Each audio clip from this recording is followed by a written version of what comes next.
This press conference focuses on personalized medicine. The studies being presented today aim to bring more personalized and targeted approaches to medicine, focusing on tailoring the treatment plan specifically to the patient. Dr. Julie Jaffrey of Children's Hospital Los Angeles will present the first study, which examines almost 800 children in 3 large pediatric hospitals and suggests intravenous lines inserted in the arm could bring a higher risk of blood clots even than lines inserted closer to the heart in children with serious health problems. The findings could help guide decisions about how and what type of intravenous lines to use under different circumstances, and whether children having these intravenous lines placed should also receive treatment to prevent the development of blood clots. Details can be found in abstract number 419. The next study, to be presented by Dr. Harry Erba of University of Alabama at Birmingham, seeks to improve overall survival and reduce relapse rates for patients with acute myeloid leukemia, a cancer of the bone marrow. Leukemia can be deadly, and even with the best available therapy, just over a quarter of patients survive 5 years after their diagnosis. In a clinical trial, the experimental drug vedatuximab talarine, or 33A, a monoclonal antibody designed to specifically target AML cells, was demonstrated safe when combined with a standard chemotherapy regimen and effective, with 3/4 of patients achieving remission. Details can be found in abstract number 211. 2 other studies advanced the management of chronic myeloid leukemia, a cancer of the white blood cells that is generally slower moving than acute myeloid leukemia.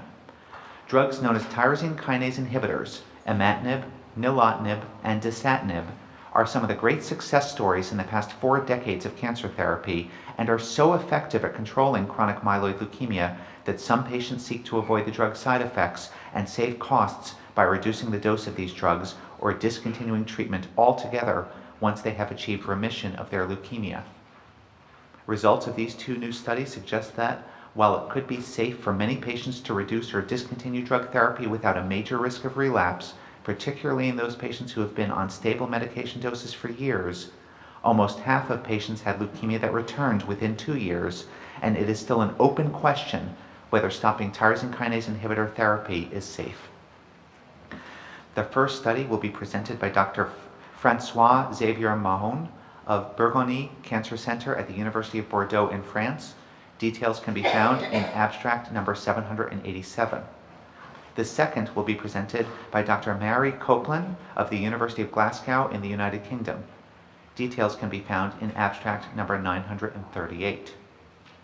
In the final study, which will be presented by Dr. Yves Stavro of Case Western Reserve School of Medicine, researchers introduce a prototype for a point-of-care device that provides comprehensive information about a patient's clotting ability with a handheld disposable sensor, which could replace the costly and time-consuming specialized laboratory tests required in current practice.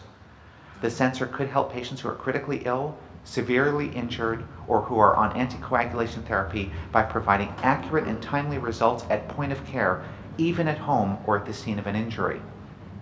The sensor combines functions currently performed by separate specialized machines and offers a higher level of sensitivity for identifying blood coagulation defects, potentially allowing for more tailored treatment approaches. Details can be found in abstract number 3754. Across these presentations, we have studies that bring new interventions, a monoclonal antibody for acute leukemia, and a novel test to quickly identify bleeding disorders to patients at risk, and 3 studies that are trying to eliminate overtreatment in chronic leukemia and in children. After all of the presentations, we will open the floor for questions and finally the phone lines to allow for questions by reporters who have dialed in via teleconference. To ensure that we have plenty of time for all of the presentations, we ask you to please hold your questions until all panelists have finished presenting.